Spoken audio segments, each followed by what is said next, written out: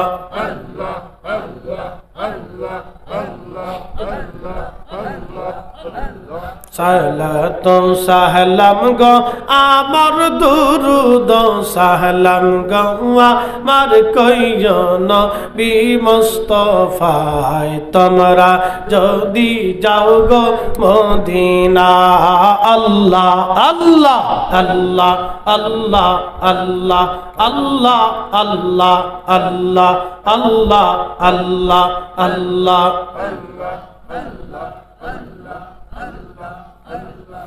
লা ইলাহা ইল্লাল্লাহু মুহাম্মাদুর রাসূলুল্লাহ সাল্লাল্লাহু আলাইহি ওয়াসাল্লাম। বেঈমানরা টাকা নিয়ে তারা চলে গেল, তারা দুনিয়া পাইল কিন্তু আখিরাত পাইল না।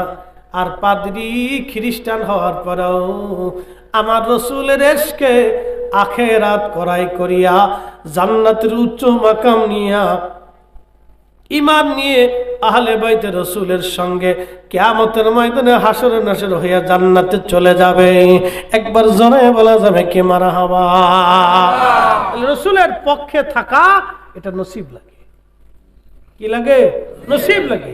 ওরা দেখলো কিন্তু পাইল না, আর উনি এক নজর দেখে নিয়ে চলে গেল। এই জন্য আল্লাহ আমাদেরকে আল্লাহ রসুলের পক্ষে রাখছেন, এটা আমাদের জন্য বুলন্দ নসিব। নানানজন নানান কথা বলবে, ওইদিকে ভ্রুক্ষেপ দেওয়া যাবে না, তাকানো যাবে না, অন্যদিকে মাইন্ড ঘোরানো যাবে না।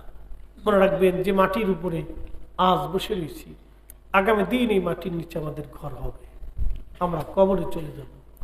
পৃথিবীটা ক্ষণস্থায়ী, অল্প সময়ের জন্য। এখানে কি গোরস্থান আছে নাকি এলাকায়? কত বছরের গোরস্থান হবে? কত 100 বছর? বেশি হবে। 200 বছরের গোরস্থান ধরে। 200 বছরের গোরস্থান, 200 বছর আগে যারা কবরে রাখা হয়েছিল তার কবরের অস্তিত্ব আজকে নাই। 200 বছর আগে যাকে কবরে দেওয়া হয়েছিল তার কবরের পাশে দাঁড়ানোর মতো আজকে কেউ নেই। না নাতি, না পুতি, না আর কেউ আছে, কেউ তার কবরের পাশে দাঁড়ায় না। ঠিক আমাদের একদিন ওইভাবেই হবে। 200 বছর পরে আমাদের কবরের চিহ্ন হারিয়ে যাবে, আমাদের কবরে দাঁড়ানোর মতো কেউ থাকবে না। কিন্তু একজন তিনি আমাদেরকে ভুলবেন না, রাহমাতুল লিল আলামিন, তিনি আমাদেরকে ভুলবে না। এই কথাটা সারা জীবন মনে রাখবেন, সারা জীবন মনে রাখবেন। তিনি একমাত্র যিনি আমাদেরকে কখনো ভুলবেন না। আল্লাহর নবী বললেন, হায়াতি খায়রুল লাকুম, উম্মতে আমার জীবন তোমাদের জন্য মঙ্গলময়। তুহাদ্দিসুনা ইউহাদ্দিসু লাকুম, তোমরা মুশকিলে পড়তা, আমি নবীর কাছে আসতাম, আমি সমাধান বাতলাইতাম। ওয়াফাতি খায়রুল লাকুম, আমার ইন্তেকালও তোমাদের জন্য মঙ্গলময়। উম্মতরে তুরাদু আলাইয়া আমালুকুম আমালিকুম, তোমাদের আমল সমূহ আমি নবী দেখব। চিৎকার মেরে জোরে বলেন না আল্লাহু আকবার। আজকের মাহফিল আমল না গুনাহ? আমল। তাহলে আজকের মাহফিল যিনি দেখেন তিনি রাহমাতুল লিল আলামিন। ওই আমল আজকে আমার নবী দেখতেছেন। তোমাদের আমল সমূহ আমি নবী দেখব। ফামা রাআইতু মিন খাইরিন হামাদুল্লাহ আলাইহি, তোমাদের আমল যদি ভালো দেখি উম্মত, তাহলে আল্লাহর দরবারে ওই রওজা মুবারক থেকে প্রশংসা গাবো, আল্লাহর প্রশংসা করব। আমার রাআইতু মিন শাররি ইস্তিগফারতুল্লাহ লাকুম, আর আমল যদি তোমাদের খারাপ দেখি আমি নবীজি রওজা মোবারক থেকে তোমাদের জন্য ক্ষমা চাইব, আল্লাহর কাছ থেকে তোমাদের মাফ করায় নিয়ে আসব। একবার জোরে বলা যাবে কি আল্লাহু আকবার? তাহলে রসুল আসে না নাই? ওই কবরে হাসরে মিজানে ফুলসিরাতে যিনি আপন তিনি নবী, তিনি নবী নবী নবী। অতএব ভালোবাসলে নবীকে ভালোবাসতে হবে, পক্ষ নিলে নবীর পক্ষ নেওয়া লাগবে, দল করলে নবীর দল করতে হবে, জীবনের সব কিছু উজাড় করে দিতে হবে রসুলের জন্য। নবীর কদমের গোলাম যদি হতে পারেন, আল্লামা ডক্টর ইকবাল জবে শিকোয়ার মধ্যে লিখেছেন, কে আফাতুনে মুহাম্মদ সে তু হাম তেরে হে এ জা চিজ হি কিয়া লৌহ কলম তেরে গে।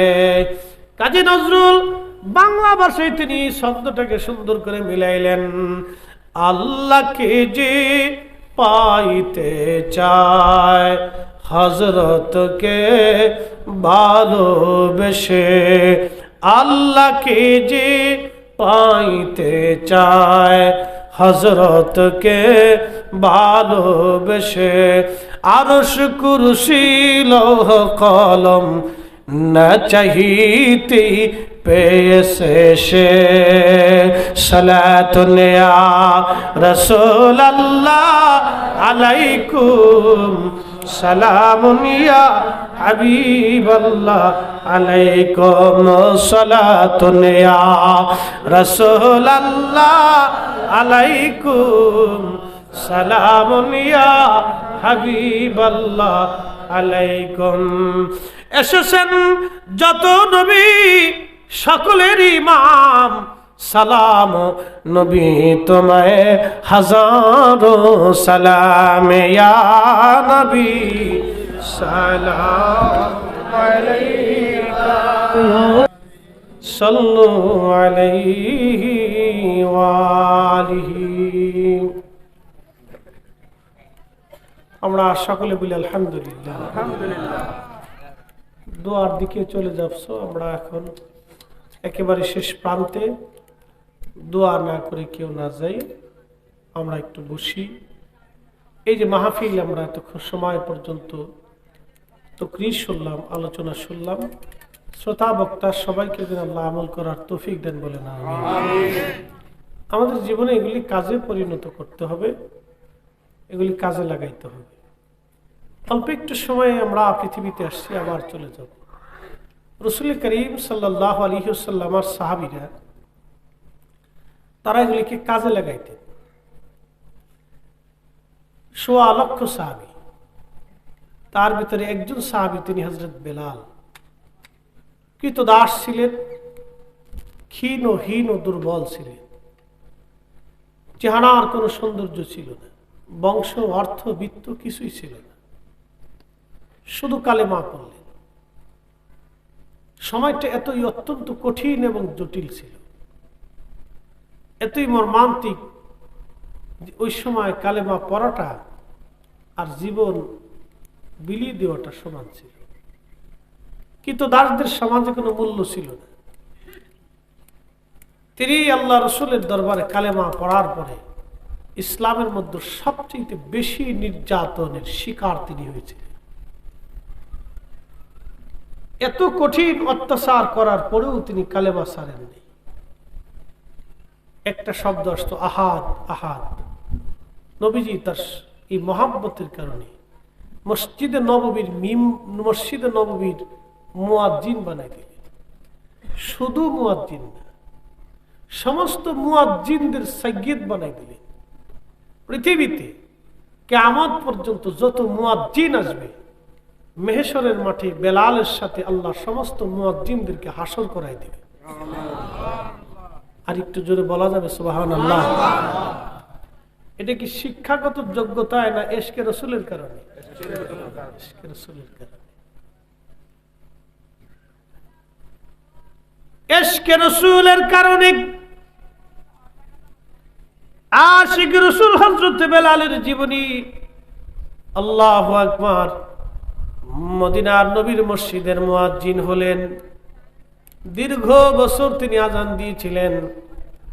আজানের ফুয়ুজুত এতই কঠিন ছিল, নবীর ইন্তেকালের পরে আর কখনো তিনি আজান দেন নাই। মাত্র 2টা আজান তিনি দিয়েছিলেন। আবার তিনি হাসরের মাঠে আল্লাহ হাসরবাসীর সামনে বেলালকে আজান দিওয়াইয়া পুরা হাসরের মানব জিন ফেরেশতা জাতিদেরকে হযরত বেলালের আজান শুনাইয়া হাসরবাসীদেরকে আমার আল্লাহ মুগ্ধ করাবে।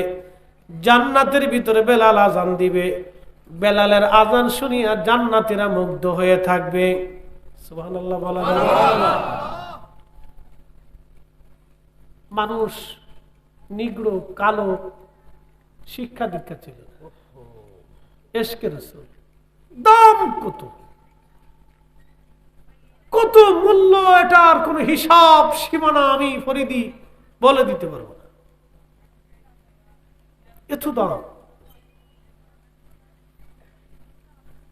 নবীর ইন্তেকালের পরে মাত্র 2টা আযান তিনি দিয়েছিলেন। একটা আযান যেই বর্তমান বাইতুল আকসা নিয়ে যুদ্ধ হয়, এই বাইতুল আকসাতে তিনি একটা আযান দিয়েছিলেন। হযরত ওমর, আবু দারদা, সাহাবী রিদওয়ানুল্লাহি তাআলা আলাইহিম আজমাইন, হাজার হাজার সাহাবীরা সেই দিন বলল, বেলাল রে, যেই কণ্ঠ দিয়া মদিনায় নবীর মসজিদে আজান দিয়া নবীর আজান শোনাইতা, একটা বার এই বাইতুল আকসার উপরে দাঁড়ায় আজানটা দিয়ে দাও। বেলাল ডাক দিয়ে বলল, সাহাবীরা রে, আমি নবীর ইন্তেকালের পরে আর আজান দিব না বলে নিয়ত করেছি। আমি কারে আজান শোনাবো সেই তো আজ আর আমার মাঝে নাই। আমি কারে আজান শোনাবো? কে আজান দিলে কে নামাজ পড়াইতে আসবে? আজানটা দিলেই যারে দেখতাম সেই তো আজ আমার মাঝে নাই। কারে আর আমি আজান শোনাবো? আমি বেলাল নিয়ত করেছি প্রিয় নবীর ইন্তেকালের পরে আর কোনদিন আমি আজান দিব না রে ওমর। আবু দারদারে, অনুরোধ কইরো না, আমি আর কোনদিন আজান দিব না, নিয়ত করছি। হযরত ওমর কাদের বলে, বেলাল রে, একটা আজান তুমি বাইতুল আকসায় দাও। বাইতুল আকসায় তো তুমি কোনদিন আজান দেও নাই। এই বাইতুল আকসায় তুমি প্রথম আজানটা দাও রে বেলাল। এই আকসাতে তুমি প্রথম আজানটা দাও রে বেলাল। তারিখের মধ্যে তিনি সেই দিন আজান দিলেন বাইতুল আকসায় দাঁড়াইয়া। আজানের ফুয়ুজুদ এতই জটিল, নবীর বিরহ বেদনা নিয়ে যখন আজানটা শুরু হলো, এমন কোন সাহাবী নাই রে বাইতুল আকসার মধ্যে গড়াগড়ি করে না কেঁদেছিল। এমন সাহাবী নাই রে বাইতুল আকসার মধ্যে হাউমাউ করে না কেঁদেছিল। বেলালের মতো আশিক যদি মরা হইতাম, এ দুনিয়ায় নবীর দেখা পাইতাম। এ দুনিয়ায় নবীর দেখা পাইতাম। শুধু সাহাবী কাঁদে নাই, এমন কোন মুসলমান নাই সেই দিন না কেঁদেছিল বাইতুল আকসাতে। শুধু মুসলমান না রে, এমন কোন খ্রিস্টান ছিল না সেই দিন না কেঁদেছিল। খ্রিস্টানরা পর্যন্ত বেলালের আজানের ফয়েজের ধাক্কা সহ্য করতে পারে নাই। এতই হৃদয়গ্রাহী আজান ছিল বেলালের। আল্লাহু আকবার। আজও সেই আজান আছে আগের মতোই, আজও সেই আজান আছে আগের মতোই। বেলালের মতো মুয়াজ্জিন নেই আজও সেই। ইশকে রাসূল, আশিকে রাসূল ছিলেন। দিল থেকে রাসূলকে মহব্বত করতেন, অন্তর দিয়ে ভালোবাসতেন, যে ভালোবাসার মধ্যে কোনো খুঁত ছিল না। আমাদেরকে সেইভাবে দিল থেকে মহব্বত করবেন। মনে রাখবেন একটা কথা আজ আপনাদেরকে বলে যাই, জীবনের কোন আমল আমাদের কবুল হবে আমাদের জানা নাই, কিন্তু রাসূলের ইশকের চোখের পানি এটা কখনো বৃথা যায় না। এক ফোঁটা পানি দিয়ে 8টা জাহান্নামের আগুনকে আল্লাহ নিভাই দিবে। আস্তে হয়ে গেল না, আর একটু জোরে হবে সুবহানাল্লাহ। এমন দাম আল্লাহর কাছে, এতই আল্লাহর কাছে প্রিয় লাগে, এত আল্লাহর কাছে ভালো লাগে, এতই আল্লাহর কাছে মহব্বত লাগে। অতএব সাহাবায়ে কেরাম এক একজন নিদর্শন ছিলেন, আমাদের আদর্শ ছিলেন। আমরা ওইভাবে যেন নিজেদের জীবনকে গড়ে তুলি। মাহফিল যারা দিয়েছেন, আমার ভাইরা, হাবিবুল্লাহ ভাই, রবিউল আলম ভাই, রাসেল, নবীর ইসলাম, নাসিরউদ্দিন ভাইরা, এই সবাই মিলে আপনাদেরকে নিয়ে মাহফিলটা করেছেন। সাজ্জাদ হোসেন ভাই আমার সেই দাওয়াত থেকে শুরু করে এই অদ্যাবধি পর্যন্ত আমাকে এই পর্যন্ত আনা পর্যন্ত আমার সাথে লেগে আছেন। আমার সম্মানিত সভাপতি, আজকের এই গাউসিয়া কমিটির সদস্যবৃন্দ, এলাকাবাসী সবাই মহাব্বত করে এই মাহফিলটা সুন্দর করে সাজিয়েছেন। রাত তাহাজ্জুদের ওয়াক্তের সময় চলে গেছে, আসছে, আমরা দোয়া করব। মধ্য রজনী পার হয়ে গেছে। ইয়া আইয়ুহাল মুযাম্মিলু কুমিল লাইলা ইল্লা ক্বালিলা।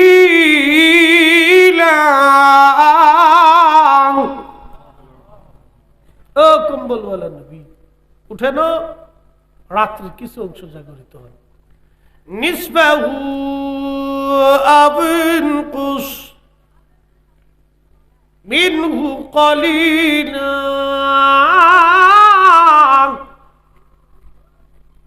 অর্ধেক অথবা 3 ভাগের 1 ভাগ। তাহাজ্জুদের সময় মধ্য রজনী পার হয়ে গেছে। এ সময় আসমানে হাত বাড়াবেন, আল্লাহ মাফ করে দিবে। আস্তে হয়ে গেল, আর একটু জোরে হবে। হাত বাড়াবেন, খোদা মাফ করে দিবে। যারা দোয়া মানে না, সবকটা শয়তানের দালাল। ওরা শয়তানকে খুশি করতে চায়, আমরা আল্লাহকে খুশি করব, শয়তানকে বেজার করব। কথা কন ঠিক কিনা? কারে খুশি করব? আল্লাহ। আল্লাহ শয়তানকে যখন তাড়া দেয়, শয়তানে আল্লাহ 9 লক্ষ বছর ইবাদত করছি, কিছু পাই না। বলে কি পাস, কি চাস? বলে 3টা জিনিস দেব। তখনও যদি ও মাফ চায় তো মাফ হয়ে যায়। আল্লাহ বললেন, শয়তান কি চাস তুই? 1 নম্বর, কিয়ামত পর্যন্ত হায়াত দিবা। আল্লাহ বললেন, দিলাম। আর কি? তামাম পৃথিবী সফর করব 1 সেকেন্ডে শক্তি দিবা, তাও দিলাম। আর কি? বান্দার রক্তের শিরার ভিতরে দিয়ে ঢুকে কালবের মধ্যে বসে বসে ধোঁকা দিব, শক্তি দিবা। কোন জায়গা? আমার দিকে তাকান, কেউ ঝিম দিবেন না, এটা অত্যন্ত গুরুত্বপূর্ণ। শয়তান রক্তের শিরা দিয়ে ঢুকে কালবের মধ্যে বসে ধোঁকা দেয়, এইখানে বসে বসে ধোঁকা দেয়। এই ধোঁকা থেকে যদি বাঁচতে চান তো আপনাকে কি করতে হবে? দুরূদ পড়তে হবে, জিকির করতে হবে। জোরে জোরে জোরে জোরে কি করতে হবে? জিকিরের ধাক্কা দিতে হবে, দুরূদের ধাক্কা দিতে হবে, তখন শয়তান দূর হয়ে চলে যাবে। এজন্য ওলি আল্লাহরা জিকির করে, তো জিকির আমরা জিকির করলে অনেকে কয় দেওয়া যে বেদাতিরা শুরু করছে, আর আমরা জিকির করলে আমরা হয়েছি বেদাতি, আর হেরা জিকির না করে হেরা হয়েছে হক্কানি। সোরের মার বড় গলা, কি কথা কর না, সোরের মার বড় গলা হয়েছে। আল্লাহু আকবার। এবার আজাজিল বলে, রব কালবের মধ্যে বসে ধোঁকা দিব। আল্লাহ বলেন, কি করবি? বলে, তোর একটা বান্দাও জান্নাতে ঢুকতে দিব না, গুনাহ করায় সব জাহান্নামে পাঠাবো। আল্লাহ ডাক দে বলে, শয়তান, আমি আল্লাহর ইজ্জত ও জালালের কসম করে বলি, তুই আমার বান্দারে গুনাহ করাবি, ধোঁকা দিবি, গুনাহ করাবি, আর আমার বান্দা আমি মালিকের দরবারে ক্ষমা চাইতে দেরি হবে, আমি আল্লাহ বান্দার জীবনের গুনাহ মাফ করতে দেরি করব না। একসাথে বলেন আল্লাহু আকবার। আরে দোয়া কি চলবে? চলবে। ফাতিহা চলবে, কোরআন খতম চলবে, মিলাদ চলবে, বন্ধ করা যাবে না। বেদাতের ফতোয়ার গোষ্ঠী গিলে মাঝারে ফতোয়া দিয়ে আমাদের কবরওয়ালাদের সর্বনাশ করে দিছে। কত মুসলমান দোয়া বন্ধ করে দিছে। আফসোস, মুসলমান দোয়া বন্ধ করে দিছে, দোয়া করে না। ডরায় যে দোয়া করলে না গুনাহ হয়ে যায়, চিন্তা করতে পারছে। তো দোয়া করবো ইনশাল্লাহ। রাত্র গভীর, আমার কালকে আবার সাতপুর, ইনশাল্লাহ আজিজ একটু বিশ্রামের দরকার আছে। তো দোয়া করবেন ইনশাল্লাহ, কবুল করুক বলে না আমি। মাহফিল যারা সাজাইলেন আমরা সকলের প্রতি কৃতজ্ঞ। সবাদের সাথে কিছু বলেন না? দোয়া করবেন। আস্তাগফিরুল্লাহ রাব্বি মিন কুল্লি যামবিন ওয়া আতুবু ইলাইহি লা হাওলা ওয়ালা কুওয়াতা ইল্লা বিল্লাহ। মনিবের আসমানে ভিখারি বেশে হাত তুলে আমরা সকলে বলি আল্লাহুম্মা আমিন। রব্বানা আতিনা ফিদ দুনিয়া হাসানাতাও ওয়া ফিল আখিরাতি হাসানাতাও ওয়া কিনা আযাবান নার। তাজিয়া কাটা হরিয়া ঘোনা ভাই ভাই গাউসিয়া কমিটির উদ্যোগে আজকের মাহফিল, মুরব্বী উলামা একরাম নিয়ে, তোলাবা একরাম নিয়ে, আল্লাহ মুরব্বী একরাম নিয়ে, যুবক ভাইদেরকে নিয়ে, পর্দার আড়ালে মা বোনদেরকে নিয়ে হাত বাড়াইছি গো ইলাহি। আল্লাহ আজকের মাহফিল মঞ্জুর করে হাদিয়া টুকুন সোনার মদিনায় জান্নাতের বাগানে পৌঁছায় দাও। জান্নাতুল বাকির মুআল্লা বদরে উহুদে খন্দক মুতা হুনাইন শুহাদায়ে কারবালায় পৌঁছায় দাও।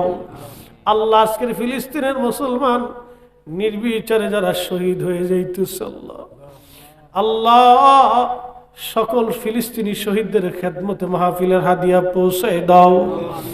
কাদেরিয়া, চিশতিয়া, নকশবন্দিয়া, মুজাদ্দিদা জমিনের মাটির নিচে অলিগঞ্জ যারা ঘুমাই গেল আল্লাহ সকলের খেদমতে মাহফিলের হাদিয়া পৌঁছায় দাও।